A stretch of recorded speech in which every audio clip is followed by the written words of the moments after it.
¿Qué tal, amigos? Hoy en Oso de Papel vamos a dar una opinión sobre el libro Más allá de lo real, antología del cuento fantástico peruano del siglo XXI, recopilado por Elton Honores y publicado por Ediciones Altazor.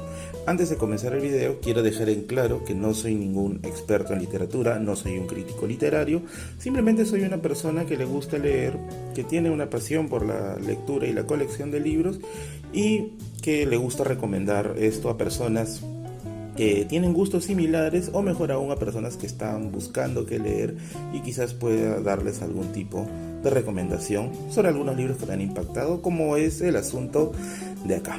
En primer lugar, lo que llama la atención es que es un libro de literatura fantástica. Está encasillado en lo que es la literatura fantástica, ciencia ficción y un par de cuentos por ahí que están metidos dentro de lo que es el terror.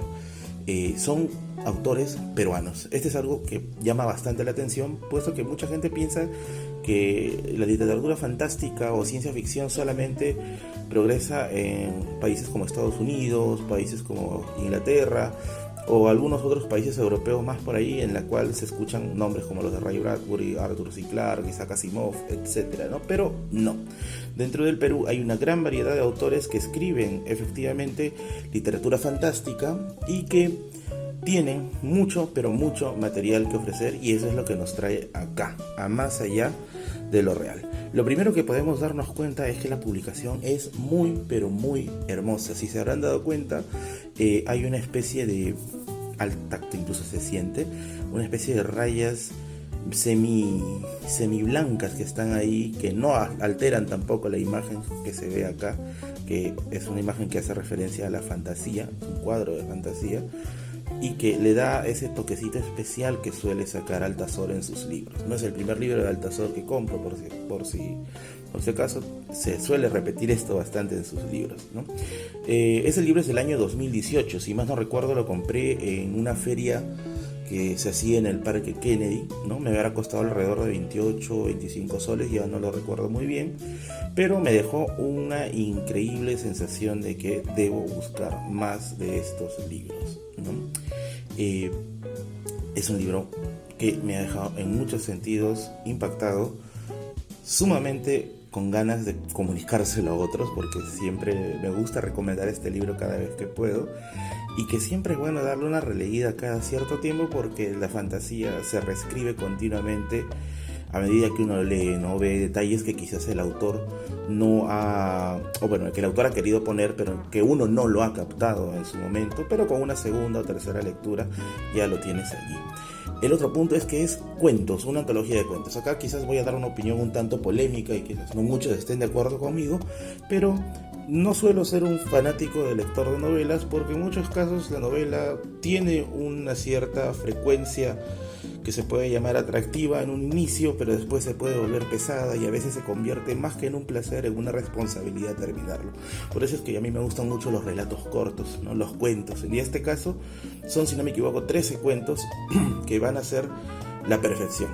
Bueno, casi que la perfección. Algunos sí son un poquito flojitos, pero la gran mayoría sí da una experiencia genial, ¿no? Entonces vamos a ver el índice de lo que podemos encontrar acá, ¿no? Tenemos, por ejemplo, el primer cuento, que es Pithecanthropus erectus o La tribu de los Ichipahua, a cargo de Yuri Vázquez. Este es mi cuento favorito y es lo que para mí pagaron los 28 soles que pagué por este libro, ¿no? Lo he leído, sin exagerar, quizás más de 8 veces, y el argumento es sencillamente contundente. Yo sé que quizás por ahí alguno va a estar interesado en comprar el libro, si lo encuentra en alguna librería o en alguna feria, ¿no?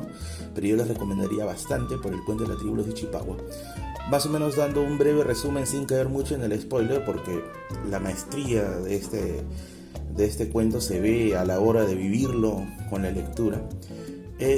Se podría resumir en lo siguiente, ¿no? Imagínate que la gente que tú conoces como lo que sería gente decente, gente respetable, como el corredor de seguros o como el congresista, bueno, que sí, es un poco polémico, pero gente que tú ves que tiene una vida normal. Imagínate que por las noches se entregan a lo que es la fiereza, el salvajismo, ¿no? Despiertan esa pulsión que hace que el ser humano tenga un lado animal y se reúnen en grupos, y en estos grupos se dedican a sacar ese sentido animal interior, ¿no? Como por ejemplo lo que se ve en la película Ojos bien cerrados de Stanley Kubrick, en la escena en la cual se van a la casa, ¿no? Donde Tom va a la casa y ve la sociedad secreta, los rituales que hay adentro. Entonces me gustó mucho este cuento, la verdad, es uno de los cuentos que más recomiendo acá. Luego tenemos Los ojos de Luis, que es una historia acerca de un pistaco o un Cadi que está inmerso dentro de lo que es al parecer un ritual, ¿no? Tenemos Los nuevos visitantes a cargo de Daniel Romero Vargas. Los ojos de Luis es de Raúl Quirós Andía, no lo había mencionado. Los nuevos visitantes de Daniel Romero Vargas, que es una reflexión circular acerca de la vida y la muerte. Las ruinas circulares es el segundo cuento que me gustó bastante. Pensé en algún momento que era un tributo a Jorge Luis Borges por el cuento, pero finalmente es un tributo a Howard Phillips Lovecraft, ¿no? Porque hay, bueno, no quiero darle spoiler, pero hay elementos de Lovecraft, sobre todo uno, el más conocido de todos, que está dentro de este cuento. También es altamente recomendable.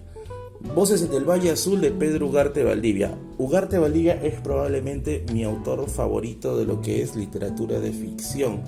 Su cuento, me acuerdo, El Relámpago Inmóvil, lo leí hace unos años y me dejó impactadísimo. Y de hecho tiene un libro que se llama Relámpago Inmóvil, que hace una recopilación de cuentos fantásticos, dentro de los cuales está el cuento que ganó, dicho sea de paso, el premio Copé. No recuerdo bien en qué año, pero llegó a ganar el premio Copé.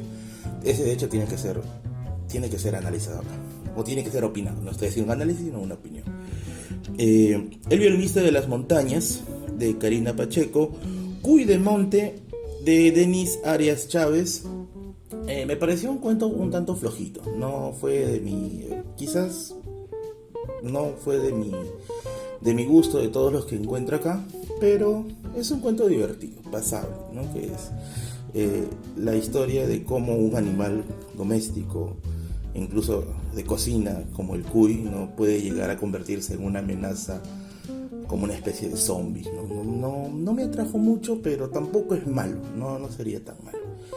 El paso del Nordeste, que es también similar a un cuento anterior como el de Los nuevos visitantes, una reflexión sobre la vida y la muerte en torno a las experiencias de un chico que había conocido anteriormente a una chica y se encuentran al parecer ya en el umbral de la muerte, ¿no?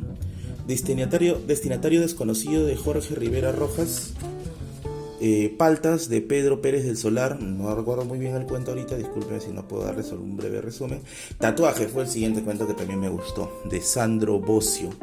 Tatuaje es un cuento que es un tanto predecible, pero no deja de tener ese elemento de sorpresa, ¿no? El elemento de que al final en la conclusión sale un poco de lo que yo esperaba y se convierte en algo más en algo más sorpresivo, ¿no? Quizás valiendo una redundancia por ahí, ¿no?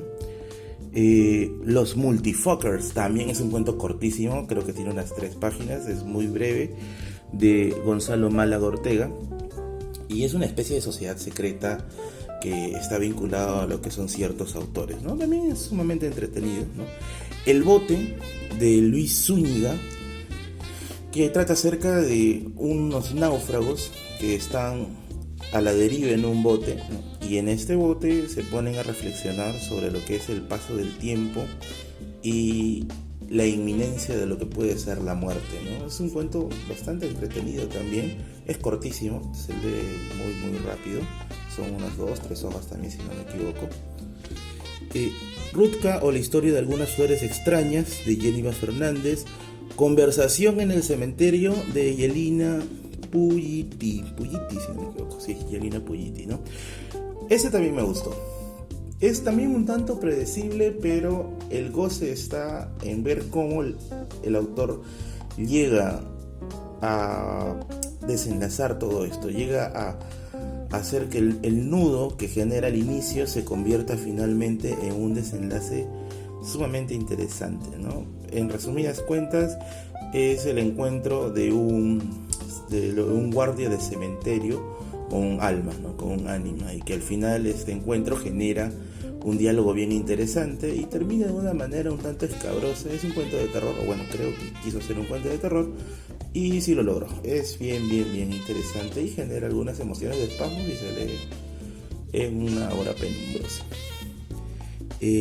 Recorder de Sarco Medina, Jorge Brin en la mira de John Cuellar y Nueva Comedia de José Donaire Hofken, que también me gustó, que tiene una temática que ya también se ha repetido en los cuentos, en algunos cuentos anteriores, que es sobre el tránsito entre la vida y la muerte. Bien, resumiendo todo esto, ¿no? ¿Recomiendo el libro? Claro que sí. Le doy 8 garritas de 10 a este libro. Es muy recomendable. Se lee de tirón. Como es una compilación de cuentos, no hace falta hacer una lectura orgánica de cada uno. Puedes leerlo salteado en cualquier momento. Quizás por lo que has escuchado ahorita, algunos te llaman más la atención que otros. Y puede salir de esa manera. Entonces es un libro que yo lo recomendaría nuevamente. Y sobre todo, si me pides un cuento de acá que quieres que te recomiende bastante, es el primero, Pithecanthropus erectus. Tranquilamente paga todo el precio del libro por la genialidad de cómo desarrolla esa historia. Muy bien, entonces nos vemos más adelante con otro video, con otra review de otro libro. Tengo algunos libros más que por ahí estoy clasificando para ver cuál puede ser, cuál puedo utilizar para dar una opinión, y nos vemos hasta la próxima.